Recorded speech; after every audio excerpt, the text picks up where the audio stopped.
Boa noite, meu povo. Eu estou aqui muito feliz e animada com a estreia do meu primeiro episódio do Pode Ser.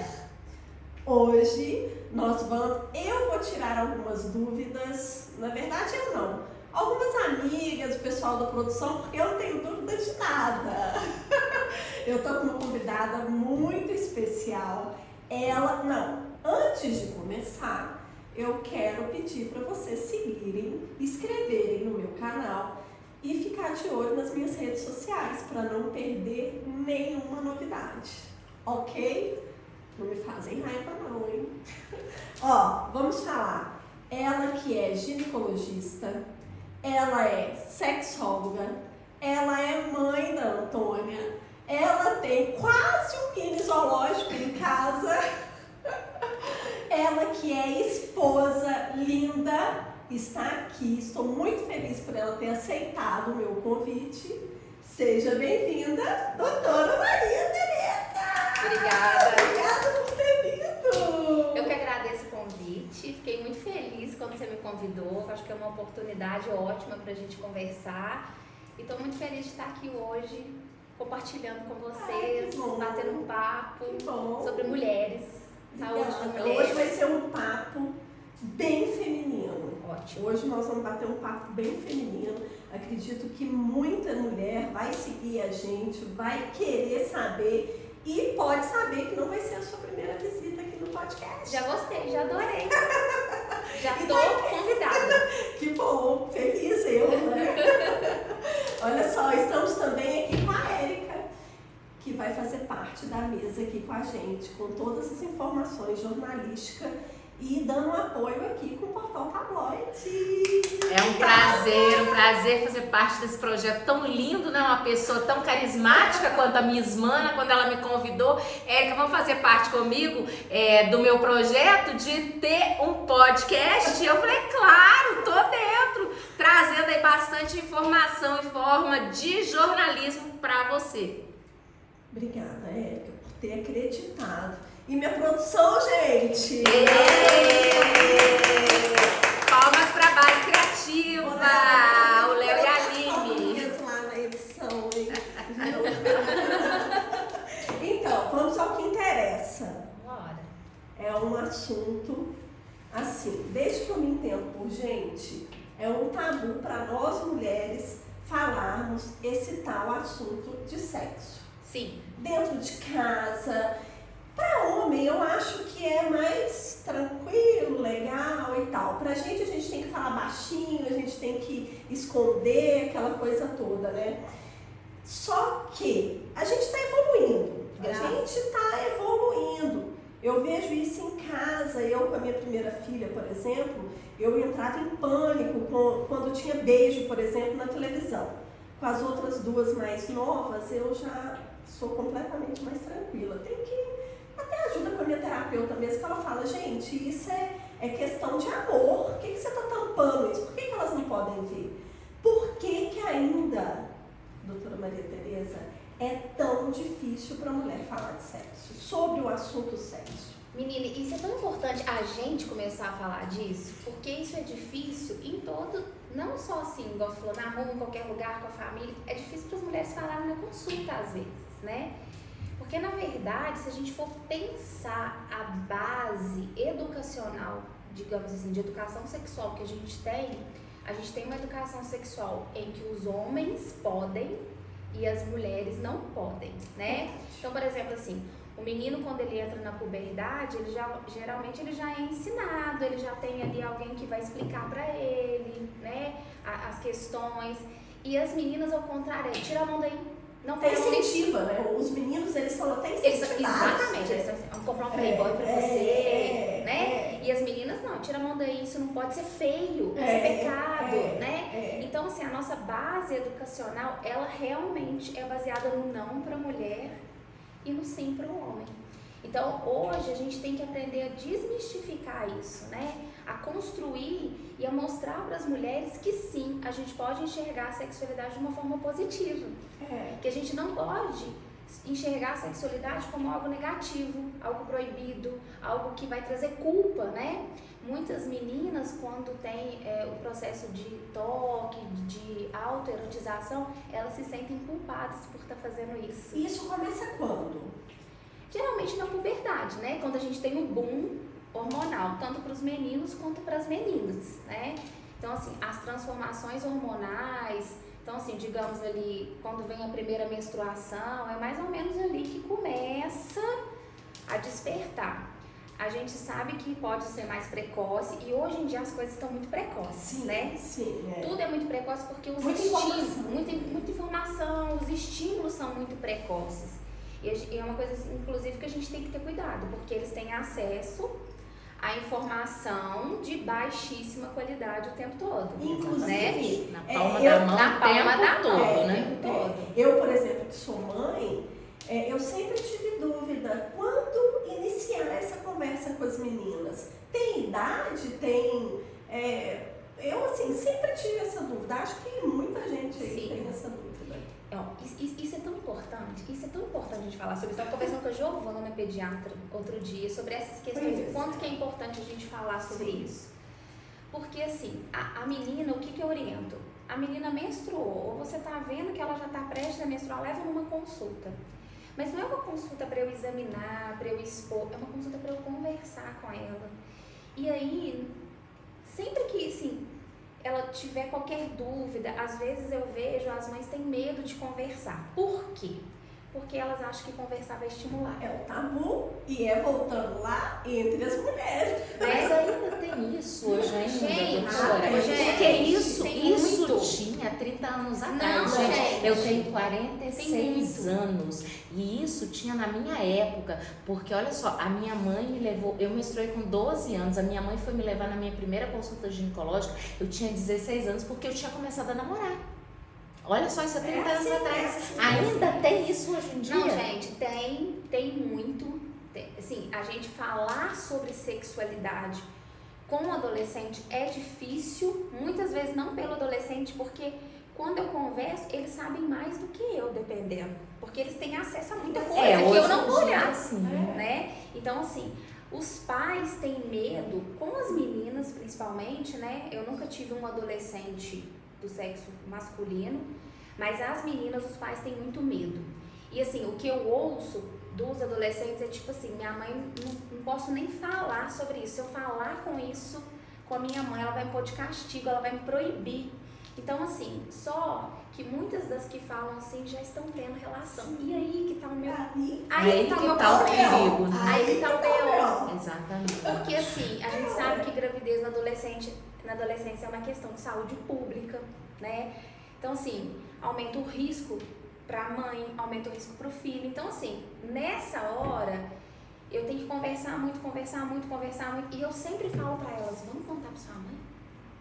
Porque a rede de apoio para o adolescente é a parte mais importante. E os pais, eles precisam entender que eles são a maior rede de apoio para esses adolescentes. Eles são os maiores protetores desse adolescente contra abuso, contra a gravidez indesejada. Então a família que está ali protegendo, orientando, ela não está incentivando, ela está protegendo. E pais, vai acontecer. Não adianta. Você não vai colocar o cinto de castidade. Então o que eu acho? Gente, vamos informar, vamos aproximar, que seja menino, que seja menina. Sim. Eu, por exemplo, eu falei dessa questão minha com a minha filha mais velha, na minha época, eu nem era tão nova, só que eu fui criada nessa educação, aqui ó, sem poder falar, saber de nada, nem menstruação, eu tive essa conversa com a minha mãe, por exemplo. Tem a família, tem os avós, que cobram muitas mães também, tipo, ela já tá crescendo o peitinho, não pode ficar usando camiseta, não pode isso. Começa nesses mínimos detalhes. Então, assim, não adianta você afastar cada vez mais. Quando eu percebi, foi com muita ajuda de terapia também, quando eu percebi que eu estava indo para o caminho errado, a Melissa devia ter uns 10, 12 anos, entre 10 e 12 anos, eu comecei a me redimir, comecei a fazer, a explicar que é uma coisa legal, que você pode fazer sim, se for do seu consentimento, se você souber o que você está fazendo, é uma coisa gostosa e tudo. É amor, né? É amor. E assim, uma coisa que a gente tem que lembrar também, que a gente fala muito assim, da questão feminina. Mas os meninos, eles são introduzidos na sexualidade de uma forma muitas vezes errada. Muito. E que inclusive não protege eles contra abuso, contra relações não consentidas. Exatamente. Então a gente precisa proteger os meninos também. Porque é tudo legal, né? Tudo legal. Todo tipo de tudo sexo pode. é legal, porque tudo pode, tudo é legal. Muitas vezes não ensina sobre consentimento, É. né? Então assim, a gente ensina muito para as meninas, pelo menos assim. Eu acho que hoje em dia a gente tem tentado ensinar, mas a gente não está ensinando para os meninos. Exatamente, a gente é porque na verdade a gente puxa para o nosso lado feminino justamente Porque por a o lado gente mais ter sido prejudicado. um lado prejudicado, a gente sempre foi podada, né? Exatamente. E os meninos, como a gente já acha que é liberal, mas é um liberal errado. É um liberal que às vezes prejudica os próprios meninos. Exatamente. E hoje as meninas não têm paciência mais com esses tipos de menino. Porque hoje, por exemplo, lá em casa, por exemplo, o menino ele tem que ser muito gentil até para ser amigo delas. Porque se não for gentil, nem a amizade elas estão perdendo, gente. É a nova geração que está chegando aí. Olha, quando eu ia imaginar, a gente está falando isso aqui para esse tanto de gente, para eu colocar em todas as redes sociais. Inclusive, tem alguma coisa que você não pode falar, que você tem receio de falar, porque você é uma pessoa muito ativa nas redes sociais, no Instagram. Depois nós vamos deixar aqui o Instagram dela para vocês olharem lá. Eu sempre procuro ter cuidado com o que eu falo. Até, por exemplo, às vezes eu recebo umas caixinhas que eu... Meu Deus, como que eu vou responder? Porque assim, a gente tem que ter cuidado com as coisas que a gente fala, porque assim, tem público de todas as crenças, de todo jeito tem gente ali te ouvindo.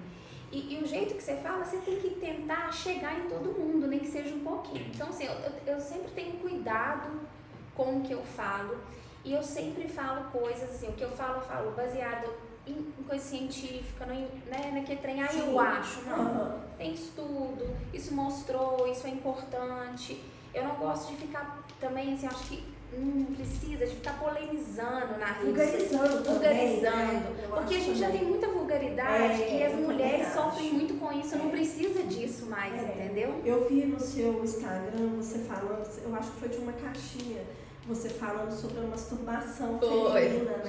Eu achei muito legal, porque, gente, até hoje, eu sou uma mulher solteira, até hoje a gente encontra pessoas assim, você não pode nem falar, você não pode, essa coisa sabe, não dá. Proibido. Não dá, pra você não, mas se você fosse um homem solteiro, se você não estivesse fazendo, ia ser esquisito. Deixa o menino, né? Deixa ele, é um momento, é normal. Isso é da natureza. Exatamente. Isso é da natureza. Mas aí eu me pergunto, mas a natureza feminina também não sente prazer? Também não tem órgãos com muito mais inervações sensitivas do que o homem? A gente não pode? E é tabu, né? E aí a gente vê. Inclusive, fica até mais gostoso pros dois. Porque você se conhece. Fica mais gostoso pros dois, né? Ai, gente, nossa, quando nós vamos chegar nesse nível? Não a gente, que a gente já tá lá, né? Todo mundo junto. Nós vamos juntar outras a chegar nesse nível. Vamos chegando. Agora, em relação também sobre a menstruação. As meninas hoje até que as meninas sabem mais do assunto. Como eu tinha falado, eu não tive essa conversa com a minha mãe. Quando eu fiquei menstruada, eu fiquei até mais tarde, eu fiquei com 15 anos. E a minha tia estava lá em casa e foi ela que me falou tudo, porque eu fiquei com medo, eu achei que eu estava machucada e tudo. E aí ela me tirou aquele medo, sabe? Eu vejo muitas amigas das minhas meninas, assim, da minha menina mais velha no caso, que mães também não falam. Você acredita nisso nessa época? E me perguntam, tia, a Melissa me fala que você conversa com ela sobre tudo. E eu queria que você falasse para mim também. É muito essa questão, né? Muitas mães, como foram criadas às vezes de uma maneira muito restritiva, né, com relação a esses assuntos, elas não conseguem falar com as filhas. Muitas e muitas, o que tem feito? Por exemplo, elas levam pra mim, pra eu falar. Graças pra a eu Deus explicar. hoje tem isso, né? E o mais engraçado é que muitas vezes eu pergunto assim, você sabe o que é menstruação? Você entende o que é isso? Aham, sei. Aí eu pego meu útero com meus ovários e começo a explicar. Aí eu vejo, tipo assim, a cara, não era isso que eu tava pensando, não. Aí eu falo, agora você entendeu por que a gente menstrua? Aham, entendi. Gente, Então, assim, é a informação fácil, mas de baixa qualidade. baixa qualidade. Porque também não sabe, né? Não sabe. Assim, as maiores, às vezes, já tiveram biologia na escola, em ciências, sim. então elas têm uma noção. Porque hoje as meninas estão cada vez mais ficando menstruadas cedo. Muitas, tem muitas 9, pacientes 10 anos. anos. São crianças que brincam com boneca e ficam E tem corpo de mocinha, já né? em corpo de mocinha. Então, assim, essas meninas, elas precisam muito ser orientadas, né? Sobre proteção, sobre consentimento, porque elas têm corpo de mocinha. Eu ia te fazer uma pergunta, hein, mas eu acho que você já respondeu, que era quando que a gente leva as meninas na primeira consulta? Antes, quando menstrua? Eu acho que quando tá nessa transição mesmo, entendeu? Ó, começou a ter peitinho, ter pelinho, você notou algumas diferenças? Já leva pra gente já ir informando, muitas vezes, do que vai acontecer dali pra frente. Porque assim, não é só a primeira menstruação, o corpo dessa menina ele vai se transformar ainda durante alguns anos. E as meninas entram sozinhas ou com as mães? Então, com as mães, Com as mães. Assim, essas mais novinhas, principalmente abaixo dos 16 anos, elas entram com as mães. Às vezes eu noto, por exemplo, que algumas, nessa faixa etária dos 16, né, elas já querem entrar mais sozinhas. E aí muitas mães, eu converso na presença da mãe primeiro, que eu acho importante a mãe estar, mas depois se elas se sentirem à vontade, quiserem ficar sozinhas, eu fico sozinha também. E aí que muitas vezes aparece os BO, né? Por quê? Que aí Se vem a E a mãe não tá sabendo o que Mas já se está a mãe acontecendo. tivesse aquela proximidade com a filha, né? E aí, às vezes eu tenho que falar, então vamos chamar sua mãe de volta? Vamos conversar nós três Responsabilidade, juntas? hein? Vamos dar um jeito?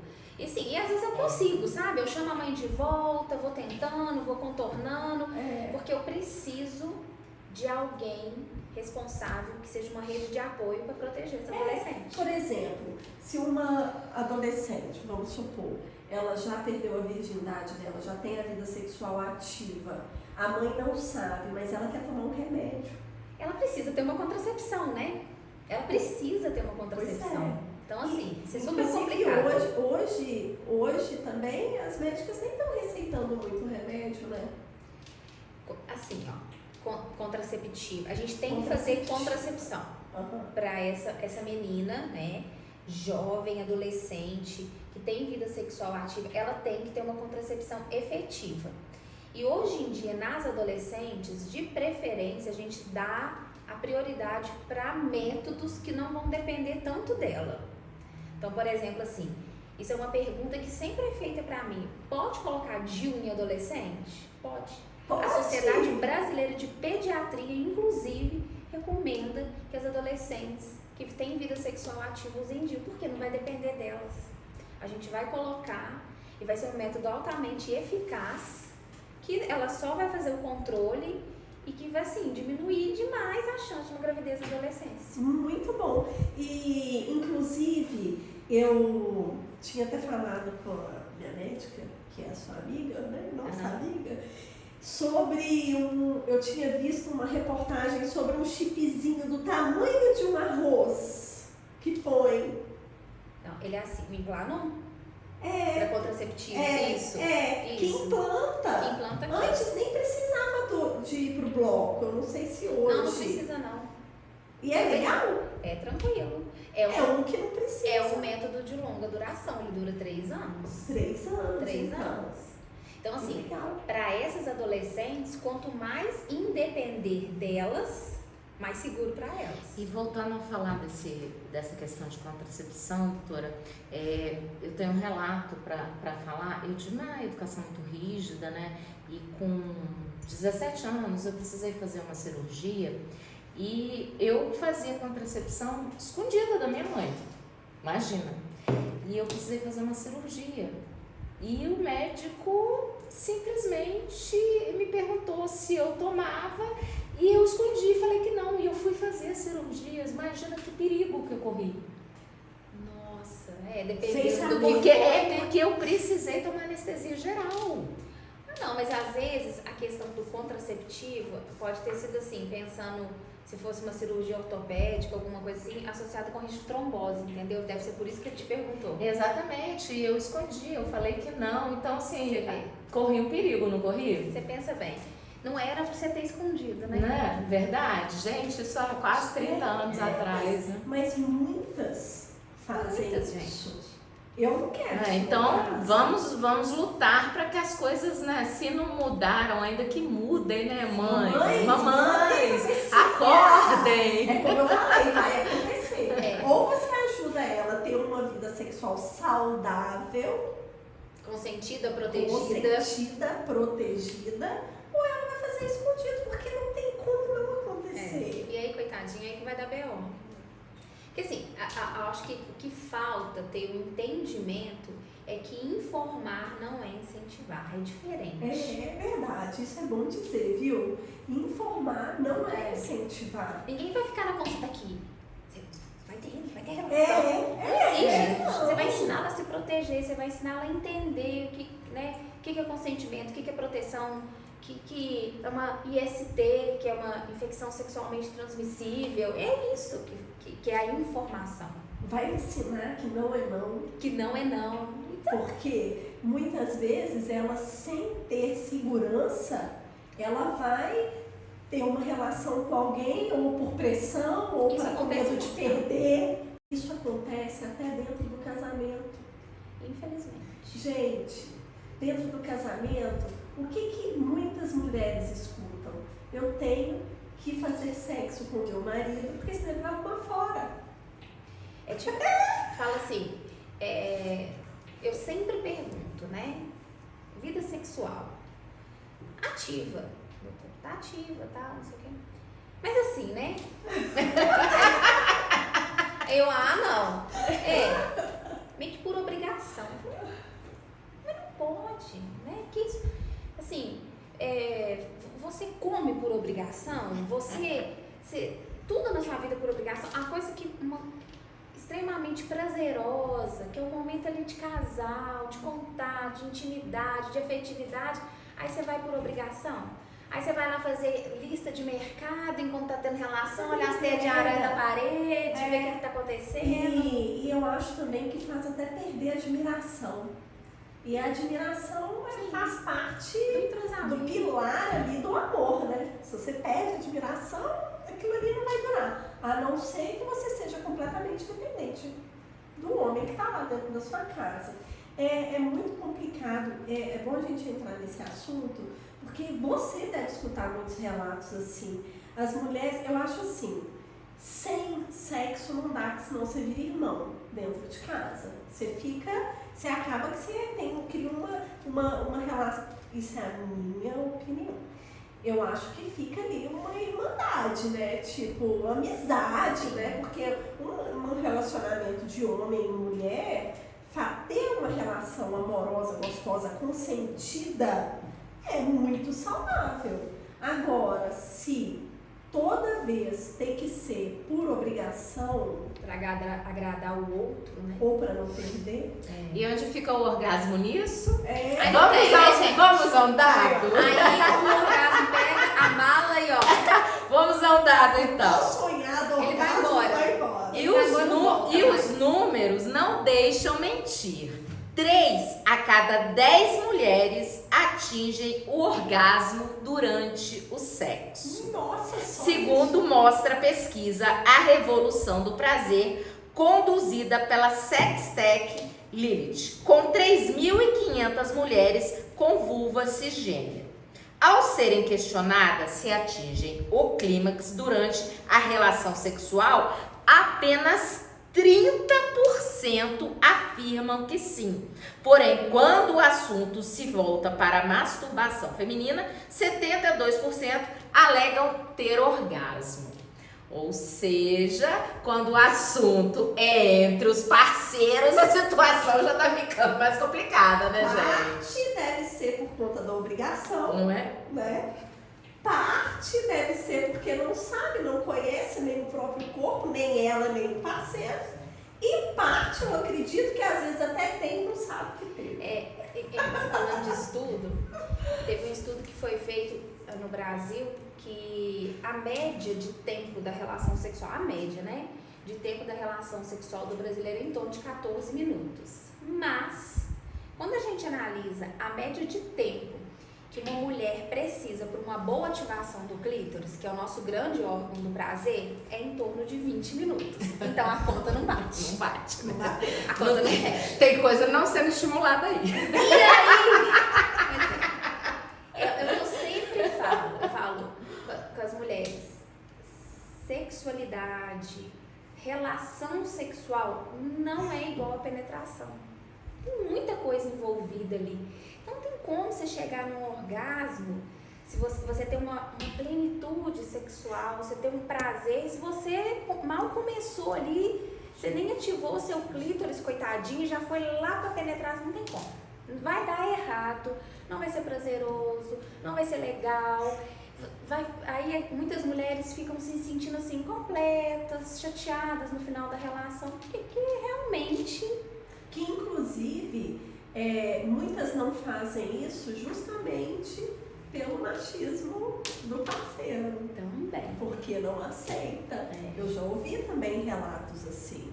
Olha, meu marido, se eu pensar, ele fala que é porque ele não está me satisfazendo. Eu tenho que usar uma peça, um brinquedo, ou eu tenho que usar a mão porque ele já não está me servindo mais.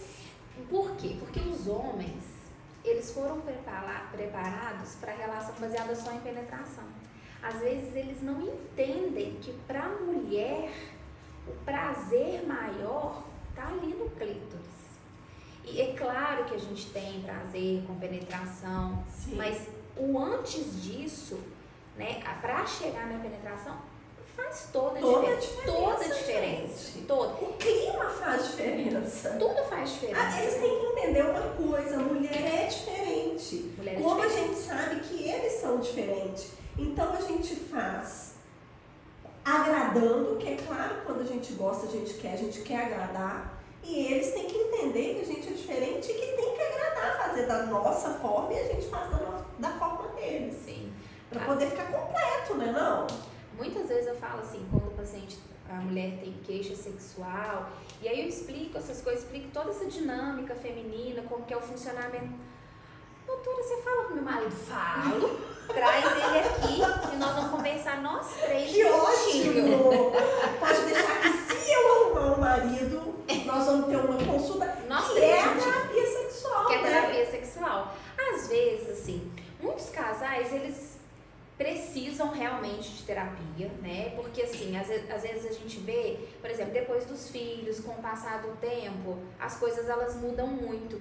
E, às vezes, os casais, eles têm dificuldade, é engraçado, né? De voltar a se entrosar. De voltar a se entrosar, eu falo, gente, senta e namora, para de falar de boleto, senta. Não fala de boleto, não fala de filho, não fala de escola. Quando vocês namoravam, vocês falavam disso? Não, então senta, vai tomar uma cerveja, um vinho, uma água e vai bater um papo. Quando viaja, aí tudo que vê, se meu neném tiver. Exatamente. Aí a culpa materna, ela vem assim, né? A culpa nasce com o filho, né? Nasce com o filho. E aí, assim, os casais, eles têm, às vezes, dificuldade de se reentrosar. É se reencontrar enquanto casal. Eu falo da importância de quando tem filho, você reencontrar com o casal. Pra você ter não só uma vida sexual satisfatória, mas uma vida a dois satisfatória também. Isso é super importante. Inclusive, depois Érica, você pesquisa para nós, mas eu tive depressão pós-parto. E depois que eu fui diagnosticada, porque eu fiquei 4 meses com depressão pós-parto sem saber o que era depressão pós-parto. a ponto de chegar no nível mais alto da depressão pós-parto. E aí, depois eu fui pesquisar. Os casais, e eu separei justamente nesse período nos meus 2 casamentos. Eu faço parte da estatística. Os casais, depois que ganham neném, muitos separam com a criança até 3 anos de idade. Sim, mas é um período muito difícil, ó. Assim, vou Pros contar minha dois, própria né? experiência. Um dia eu fiz até uma live, eu e meu marido, e aí a gente tava contando que, assim, quando a nossa filha nasceu, a gente ficou meio doido, né? Tipo assim, tinha anos que a gente tava junto, anos. Mas aí quando ela nasceu, aquele negócio, gente, a gente é quase amigo, né? A gente tá aqui criando um filho, a gente não tem tempo pra nós dois. E aí um dia eu cheguei pra ele e falei assim, ô Júlio, vamos viajar só nós dois? Ele falou, você tá doida? E a Antônia? Não. Absurdo, a gente vai deixar a menina. Eu falei, mas eu acho que a gente tá precisando. Vamos viajar só nós dois? Vamos fazer uma coisa só um final de semana. E ele ficava naquela. O que eu fiz? Um dia no nosso aniversário de casamento, falei com a minha mãe, busca o Antônio aqui na sexta-feira. Minha mãe veio buscar o Antônio.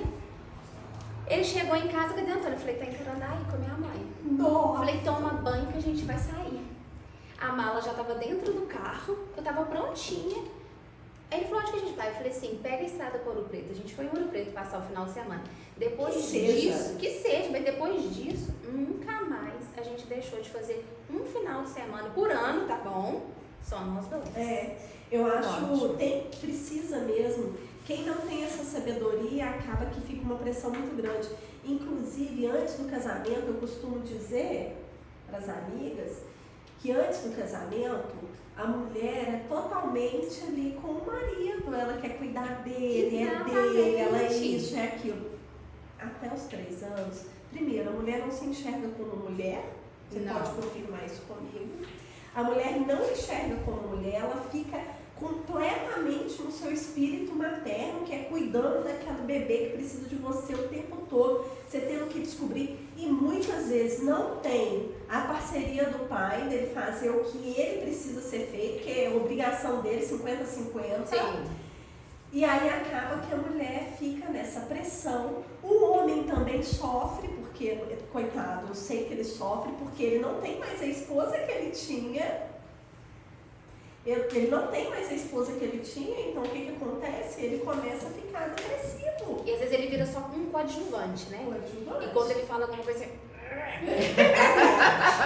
Desse jeito. Aí fica ali, e aí ele deseja, por exemplo, a mãe pega um bebê, amamenta, dorme, aquela coisa mais maravilhosa, e ele não pode fazer nada. Por quê? Porque ele não pode dar uma mamadeira, porque o menino não mama, o menino bebe água, o menino não faz nada. Então fica ali como coadjuvante e a mulher tá lá. Então, quando as minhas amigas casaram, antes delas engravidarem, eu falei assim, olha, antes de... Aí, nós vamos engravidar, decidiram engravidar. Vai fazer uma terapia. Vocês vão saber o que acontece, porque não é fácil, não. não é fácil. Não vem romantizar tudo. Eu romantismo muito a maternidade, porque eu amo, meu sonho era ser mãe, eu amo ser mãe, mas eu romantizo até um ponto. Depois eu gosto de falar. Você tem a realidade, né? Eu tenho a realidade. A gente aqui é mãe, a gente sabe disso. Não é fácil, não. Então tá, falar de filho, parar de falar de filho agora. Se a gente começar a falar de filho, a gente não para mais também, né? Nós vamos fazer um episódio só de filho, né? Uau. Eu quero falar, tá quase na hora de terminar, senão fica muito grande, né? Eu quero que vocês assistam até o final, hein? Porque o papo aqui você já tá vendo que é de primeira. E hoje, gente, é só um pedacinho de cada coisa. Depois Maria Tereza vai voltar e nós vamos aprofundar. Vocês podem, inclusive, dar sugestões de assunto pra gente aprofundar neles aqui nos próximos pods. Pode ser. Aqui você pode ser o que quiser. Olha só. Quero falar um pouco só... mas primeiro eu tenho uma pergunta pra te fazer. Voltando nesse casal. O que é libido? Libido é o desejo de ter relação, né? Sim. Posso falar só uma coisa rapidinho? Pode, claro, fala o que quiser. Porque olha só, eu acho tão importante a gente lembrar as mulheres disso, porque assim, homem tem desejo sexual espontâneo, né? O telhado pode cair na cabeça deles, que eles têm vontade de ter relação. Eles nunca negam. Não.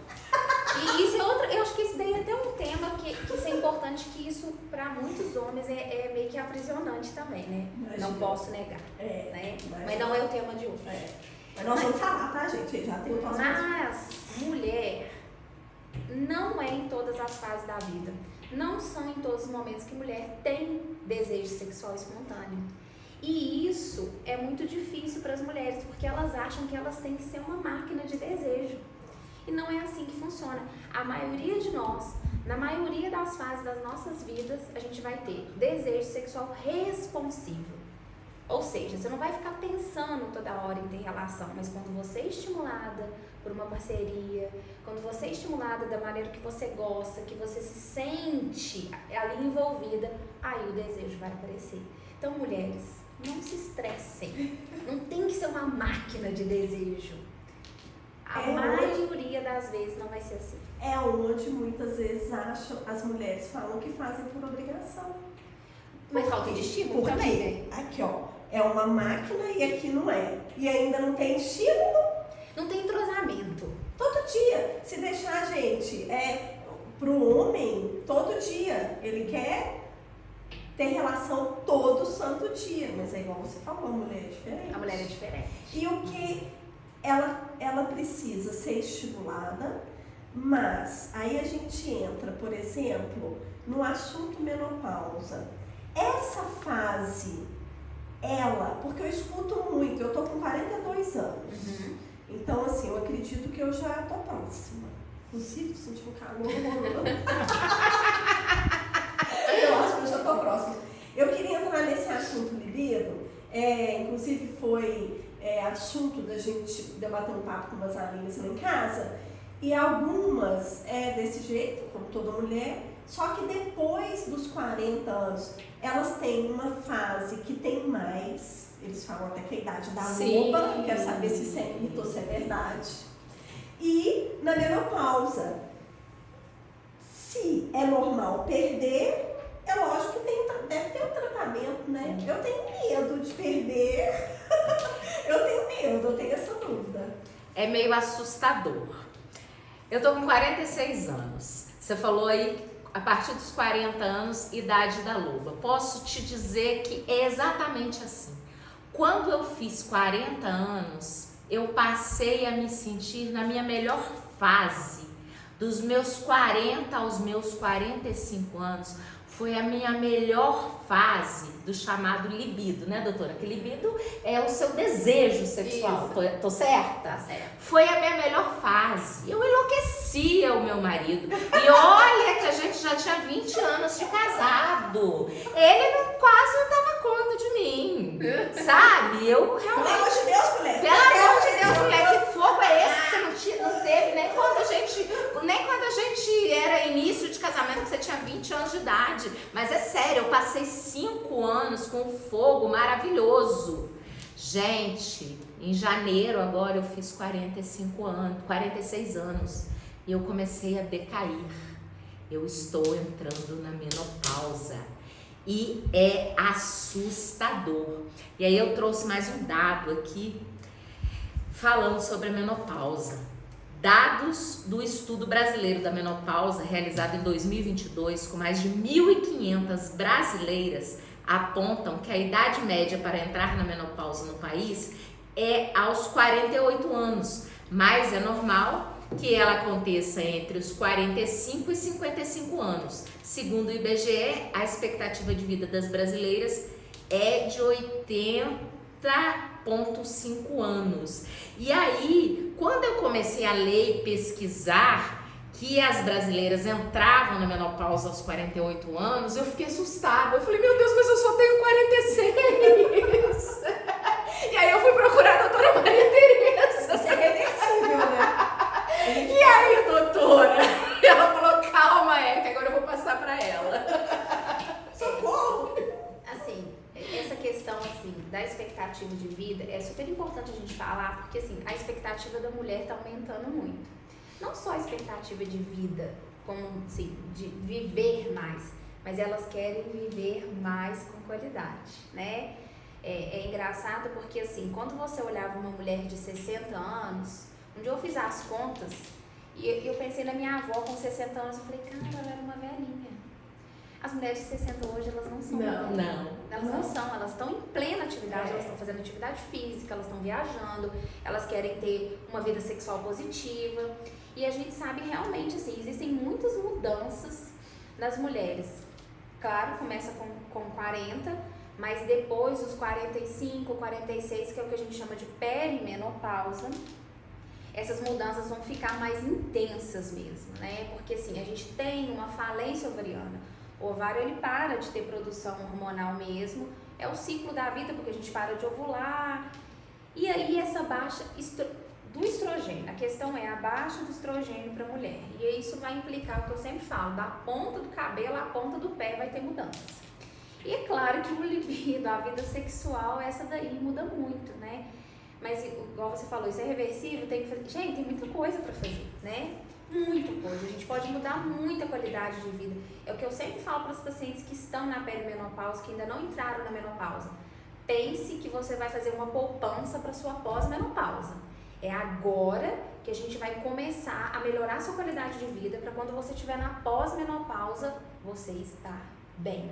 E bem como um todo, né? Sim. Do ponto de vista sexual, do ponto de vista de saúde, a gente muda muito as questões de saúde, então tem que estar bem de todos os pontos de vista. Então, quando eu chegar... Desculpa, Não, pode falar. Então, quando eu chegar lá na minha expectativa de vida, pode ser até os 80, eu fazendo tratamento direitinho, eu vou chegar bem lá? Vai. Aqui, para as mulheres, por exemplo, para mim, com 42, por aí, até mais nova, que dica, como eu penso lá, o que eu tenho que fazer? Beber muita água, atividade física, terapia, o que você fala? Eu falo assim, ó, pense como você quer estar daqui 10 anos. Você quer estar bem? Daqui 10 anos você vai estar com 54. Quem que você quer ser? A vozinha do tricô? Ou um mulherão que faz atividade, que está plena?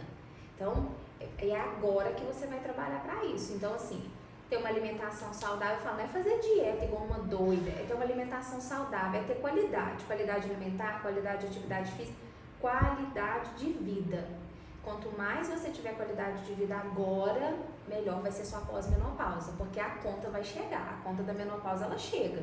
Mas como ela vai chegar, é isso que a gente trabalha antes. E, por exemplo, atividade física, isso ameniza os sintomas? A atividade física ela é super importante sobre vários aspectos. Pode sim dar uma amenizada, mas a questão maior da atividade física é quando a gente fala de alterações orgânicas mesmo. A gente sabe que as mulheres na perimenopausa, pós-menopausa, tem mais risco de ter colesterol alto, triglicérides alto, então a atividade física seria um ponto favorável. A gente sabe que muitas mulheres têm risco cardiovascular aumentado na pós-menopausa, né? Risco de infarto, AVC, então isso também seria um ponto positivo.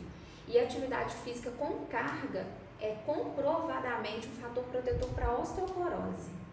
Então assim, porque a gente perde massa óssea, a gente perde massa magra, né? A gente perde o músculo quando a gente entra na menopausa. A gente vai diminuindo, né? Exatamente. A gente fica flácida, né? A gente diminui a massa muscular e aumenta a massa de gordura. É muita gratidão. É muita gratidão. Muita gratidão, cara. Você fica lá ralando todo dia. Eu tenho falado, gente, que é só derrota. É só derrota. Porque assim. Só ladeira abaixo. Só ladeira abaixo. Porque, olha só, eu tenho uma rotina, né? A gente encontra todo dia na academia. Eu tenho uma rotina, graças a Deus, de 6 anos da minha vida de muita atividade física. Gente, nos últimos 6 meses eu ganhei tanto peso. Imagina se eu não tivesse essa rotina de atividade física. Eu tava rolando, vocês vão abaixo de ouro pra tudo. É muita ingratidão. Tipo, você treina todo dia, treino pesado. Eu faço treino pesado.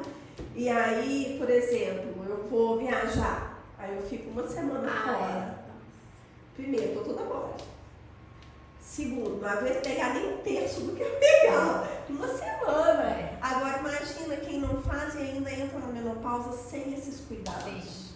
Aí, quando já tiver lá com 50, 51, 52, dá tempo de fazer? nunca é tarde demais, mas não vai ter o benefício de quem começou antes, né? Sim. Quem fez a poupança. Exatamente. E quem tá suspeitando, te procura? Por favor. Ou qualquer profissional. E aí, e você faz o tratamento, o acompanhamento? Faço. Como funciona? Eu amo estudar paciente na menopausa, tá? É? Aí, gente, olha isso, mulherada. Então, assim, o que a gente vê hoje em dia, a gente está tentando desmistificar as questões da terapia de reposição hormonal, né? Há alguns anos atrás, a gente teve umas questões relacionadas a um estudo que saiu e isso criou um pânico entre as mulheres sobre reposição hormonal, né? É verdade. Como se reposição hormonal fosse igual a câncer de mama. É verdade. O que a gente sabe que não é, né? A gente tem muitos estudos depois disso. A gente sabe as questões da janela de oportunidade, que é o tempo para fazer, onde a paciente vai se beneficiar. E tem, claro, as indicações e as contraindicações. Sim. Procurar um profissional. Sim. Ele vai saber direitinho o que você precisa. Mas tem que ter cuidado, porque tem muito profissional que ainda tá naquela daqueles estudos antigos. Eu recebo muita paciente que assim, não vou fazer reposição hormonal porque falaram comigo que eu vou ter câncer de mama. Calma, não é assim. É verdade. Eu passei por isso. Não de reposição, mas, por exemplo, voltando a falar da minha adolescente, ela tem muita espinha. E aí um dermo falou que para ela fazer um tratamento específico, ela teria que estar tomando um anticoncepcional. Aí eu levei ela numa consulta, nem foi aqui no Branco, foi em outro lugar.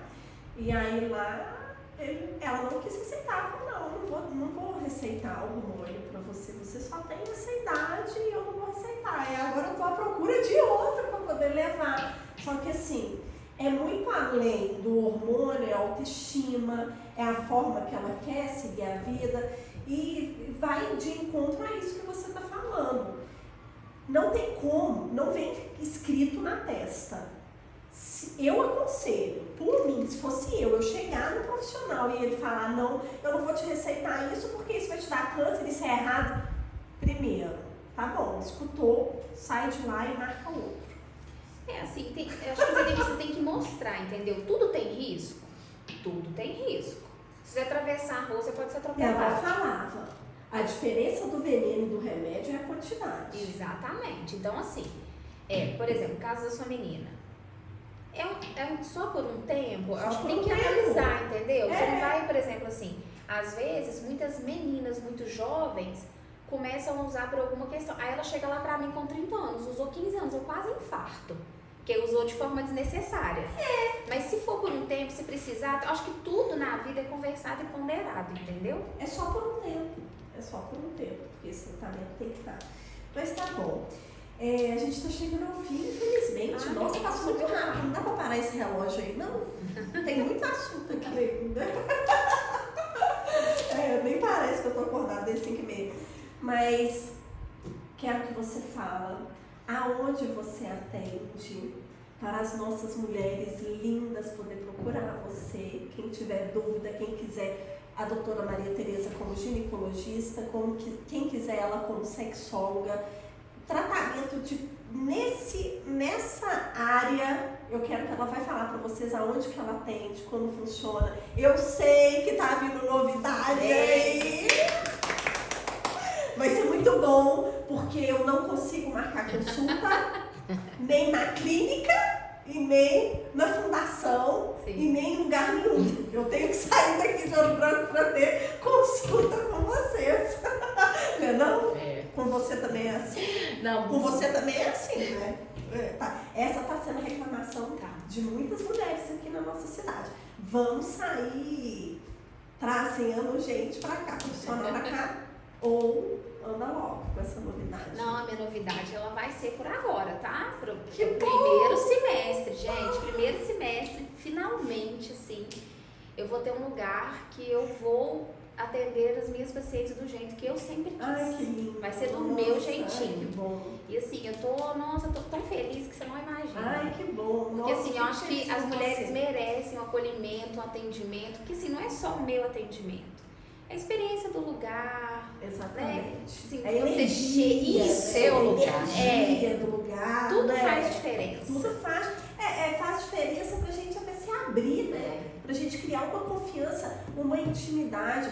Quando eu fui criar o podcast, que já é um projeto que eu tenho há muito tempo, e graças a eles que compraram junto comigo essa ideia, eu pensava assim, eu quero ser eu.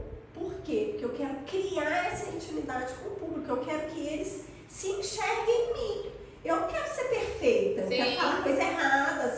Se eu não souber falar, o profissional que está aqui comigo, ele vai me corrigir, ele vai falar e informar. Então, é exatamente um consultório como esse que você está montando, a cada intimidade que você criar com a menina que chega lá, com a mãe, com a mulher, é tudo de bom.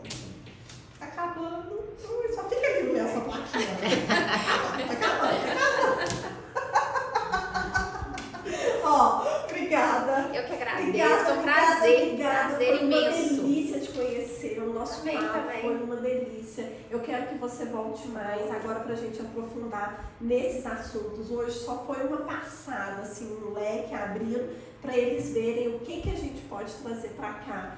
Quão importante vai ser esse nosso papo feminino.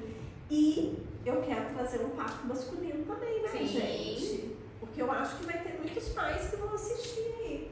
Obrigada. Você quer dar, não? Obrigada. Gente, esse é o primeiro episódio da primeira temporada, de muitas que virão. E eu quero agradecer você que ficou até agora com a gente. Terão outros assuntos, outros convidados para todo tipo de público. Muito obrigada. Mulherada, se assumem, acreditem, tudo pode ser bom. Cuidem-se, pelo amor de Deus. E outra coisa, abra a mente. Mamães, se aproximem das filhas. Um beijo. Obrigada!